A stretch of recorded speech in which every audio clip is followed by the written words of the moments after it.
Hello दोस्तों। तो हम लोग अपना क्लास 7 का एनसीईआरटी का पॉलिटी देख रहे थे। तो आज हम लोग देखेंगे chapter number 3, how the state government works. ठीक है, तो हमारा हो गया यहाँ पे chapter 3, how the state government works, या आप कहें कि राज्य सरकारें कैसे काम करती है। राज्य सरकारें कैसे काम करती है, इसके बारे में आपको यहाँ पे आज पढ़ना है।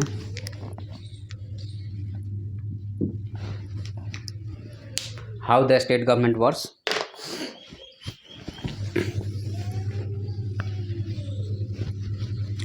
तो यहाँ पे हम लोग सबसे पहले जो चीज़ देखेंगे वह ये देखेंगे कि आपका गवर्नमेंट का क्या स्वरूप होता है, उसको एक बार देख लेते हैं।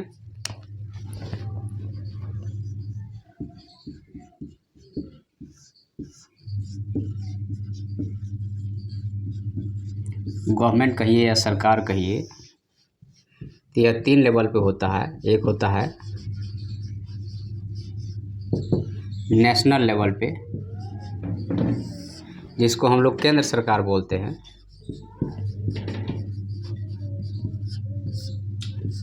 दूसरा लेवल जो होता है वह स्टेट के लेवल पे होता है, राज्य स्तर पे, राज्य सरकार हो गया। और तीसरा होता है लोकल स्तर पे।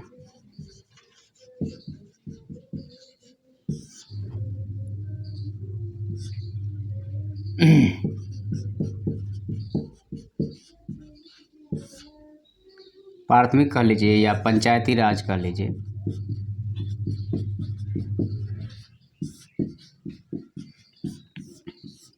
ये 3 स्तर पे होता है। आज हम लोगों को इसके बारे में पढ़ना है। चलिए शुरुआत करते हैं हम लोग। तो सबसे पहले देखेंगे यहाँ पे कि इसका गठन कैसे होता है या फॉर्मेशन कैसे होता है स्टेट गवर्नमेंट का। देखिए, आपका क्या है कि यह स्टेट है या राज्य है।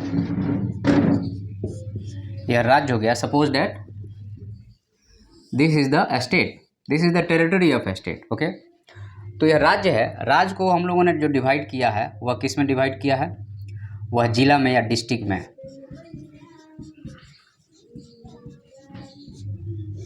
इसको हम लोगों ने जिला में डिवाइड किया है। ओके, और डिस्ट्रिक्ट को हम लोग डिवाइड करते हैं। फिर यहाँ पे अब हमें समझना है कि यह डिस्ट्रिक्ट जो है इसको क्या किया जाता है? कॉन्स्टिट्यूएंसी।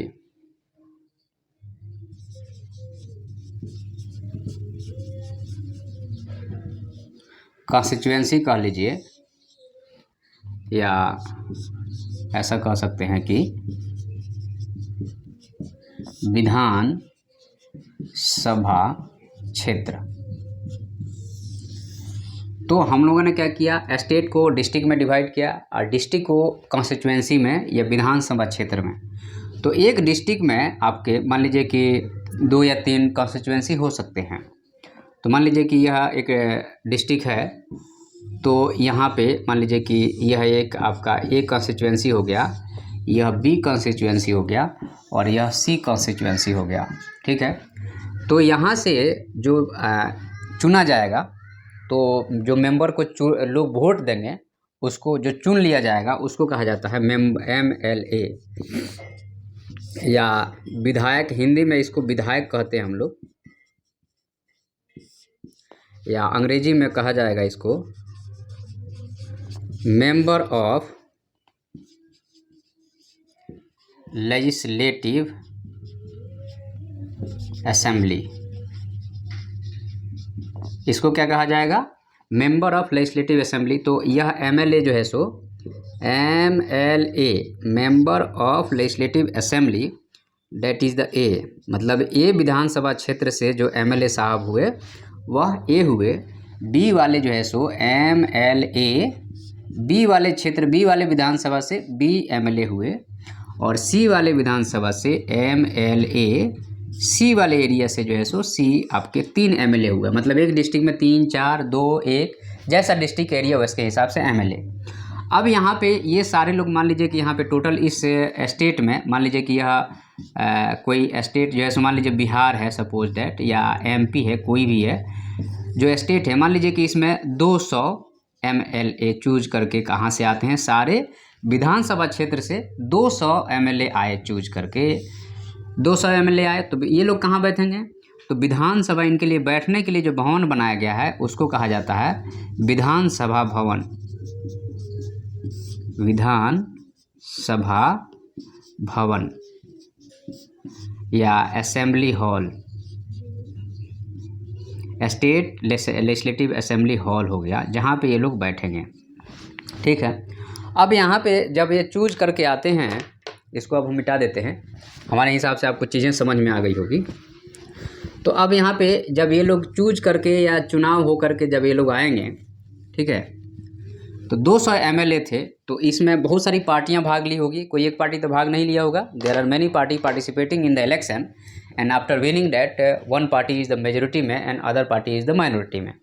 मतलब क्या हुआ कि मान लीजिए कि पार्टी A हुआ, यह पार्टी B हुआ, यह पार्टी C हुआ, यह पार्टी D हुआ, और इस तरह से बहुत सारी पार्टियाँ इलेक्शन में भाग लेंगे। इसके जो है सो मान लीजिए कि ये 200 सीट था, 200 में से मान लीजिए कि इसका हो गया आपको 60 सीट इसने जीता, 60 MLA इनके हैं, उसके बाद में 20 MLA इनके हैं, उसके बाद में 10 इनके हैं और 10 इनके हैं। तो ये सब मिलकर के कितना हुए, 40 हो रहे हैं, तो ये माइनॉरिटी में हो गए। ठीक है, या कहिए कि अल्पमत में है ये लोग, और ये किस में है, तो ये मेजॉरिटी में है या बहुमत में है। यह बहुमत में हो गए और ये अल्पमत में हो गए। तो जो बहुमत में होगा वह क्या करेगा कि हेड ऑफ द स्टेट,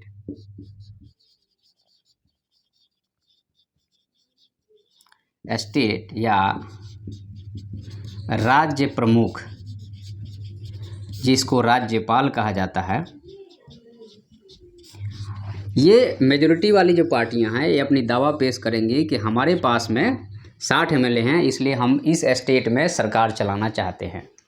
तो जब ये बहुमत अपनी दावा पेश कर देंगे तो इनकी बैठक होगी, और बैठक में इनका लीडर चुना जाएगा, जिसको चीफ मिनिस्टर कहा जाएगा। तो बैठक में लीडर चुनकर चीफ मिनिस्टर बन गया, और हेड ऑफ द स्टेट जो है सो इनको शपथ दिला देगा चीफ मिनिस्टर को, और चीफ मिनिस्टर एक लिस्ट बताएगा कि हमारे इतने मिनिस्टर होंगे, तो उनको भी शपथ दिया जाएगा, तो ये मिनिस्टर हो गए। तो यह मिनिस्टर, तो यहाँ पे अगर हम कहें यह मिनिस्टर आप प्लस CM मिल करके हम लोग यहाँ बोलते हैं मंत्री परिषद, जो सरकार चलाता है। और यहाँ पे यही लोग यहाँ बैठते हैं, विधानसभा भवन में बहस होती है, बिल आता है, दुनिया भर की चीज़ें होती है। ठीक है, तो अब हम यहाँ पे अगर आप देखते हैं, आपको हमने पूरा प्रक्रिया समझा दिया यहाँ पे, ये कैसे कैसे हो रहा है सब चीज़।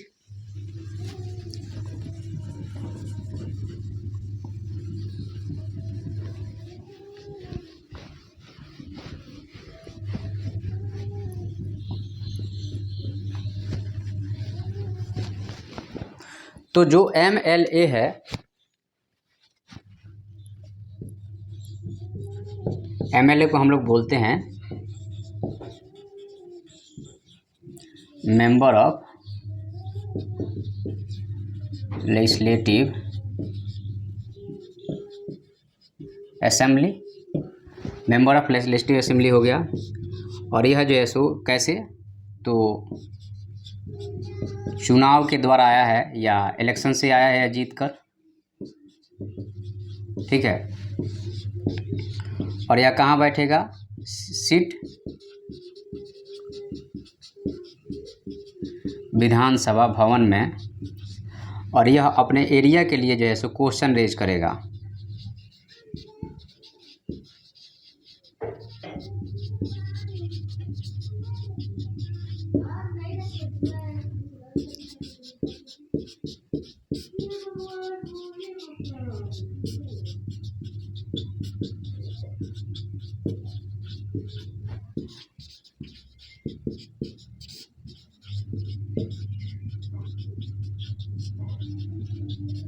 अपने विधानसभा के जो क्षेत्र है उसके प्रोग्रेशन के लिए जो है सो ये क्वेश्चन रेज करेगा।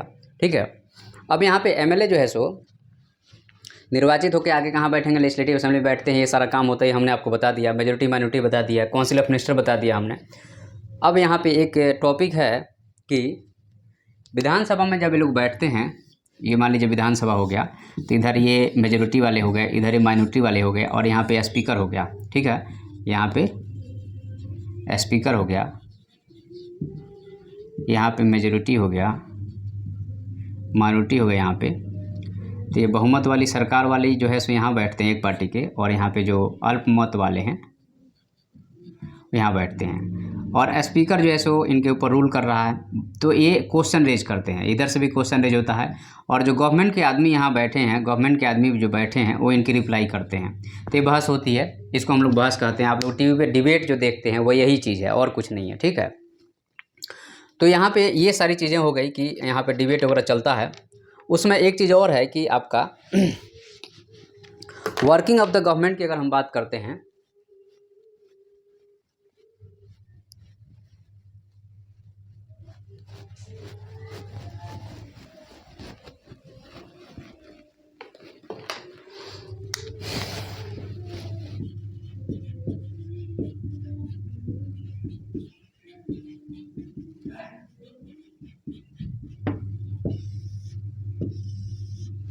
वर्किंग ऑफ गवर्नमेंट में हमने आपको बताया था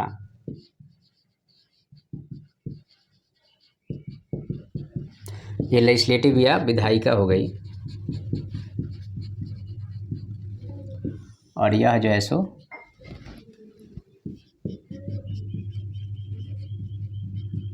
एग्जीक्यूटिव या कार्यपालिका हो गया। तो इसमें सीएम आता है, काउंसिल ऑफ मिनिस्टर आता है, प्लस आपको जो आपके गवर्नमेंट के गवर्नर आता है, एक तरह तो गवर्नर भी आएगा या राज्यपाल आएगा, और यहाँ पे हो गया मंत्रियों का समूह आएगा,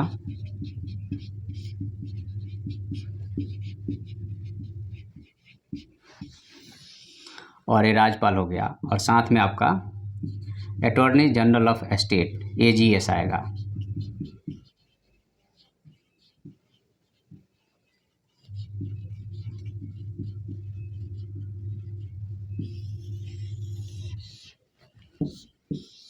ये तीनों मिलकर के कार्यपालिका का निर्माण कर रहे हैं। अब क्या होगा, ये जो विधायिका है, विधायिका क्या करती है कि बिल पास करती है। बिल पास करके यह भेज देती है किसके पास में, राज्यपाल के पास में, और राज्यपाल जो है सो उस पर एसेंट देना और नहीं देना यह काउंसिल ऑफ मिनिस्टर डिसाइड करता है। और यह बिल पास होने से पहले यहाँ पे बहस होता है, जिसको अंग्रेजी में हम लोग डिबेट बोलते हैं, और फिर जो है सो बहस के बाद में फिर वोटिंग होती है उस बिल पे कि इसको पास करना चाहिए कि नहीं करना चाहिए। ठीक है, वोटिंग होगी, और फिर बिल अगर पास हो गया तो यहाँ पे जाएगा, अगर मान लीजिए रिजेक्ट हो गया तो फिर से घूम करके यहीं पे आ जाएगा। ओके, तो ये हो गया आपका। अब यहाँ पे काम जो है, देखिए मेन काम जो करता है वह ये करता है, कौन, काउंसिल ऑफ मिनिस्टर या मंत्री परिषद। और मंत्री परिषद में यहाँ पे देखिएगा होते हैं आपके स्वास्थ्य मंत्री, जो स्वास्थ्य मामलों को देखते हैं। उसके बाद में जो है सो आपका वित्त मंत्री, जो वित्त या पैसे के लेन देन को देखते हैं। उसके बाद में सड़क मंत्री, जो सड़क के मामलों को देखते हैं। इस तरह से मंत्रियों का समूह होता है, और हर एक मामले के इसके नीचे फिर सेक्रेटरी आ जाते हैं, फिर ये नीचे चला जाता है, ये डिस्ट्रिक्ट तक आ जाता है पूरा मामला। और विधायक यहाँ डिस्ट्रिक्ट में एमएलए बैठा है या क्वेश्चन रेज करता है, कहाँ पे क्वेश्चन रेज करेगा, तो यह विधानसभा में यहाँ पे क्वेश्चन रेज करेगा। यहाँ से क्वेश्चन घूम करके इनके पास आएगा, ये इनके पास आएगा, फिर नीचे जाके डिस्ट्रिक्ट के तक जाएगा और फिर वहाँ से रिप्लाई बन करके आएगा, फिर इनको यह रिप्लाई मिलेगा। तो ये पूरा जो है सो गवर्नमेंट का काम है। तो संक्षिप्त में हमने बहुत अच्छे तरीके से, हम जहाँ तक समझ रहे हैं कि हमने आपको समझाया है और आपको भी समझ में आया होगा। ठीक है, तो इसको हम लोग यहीं पे स्टॉप करते हैं और आगे बढ़ते हैं। ठीक है।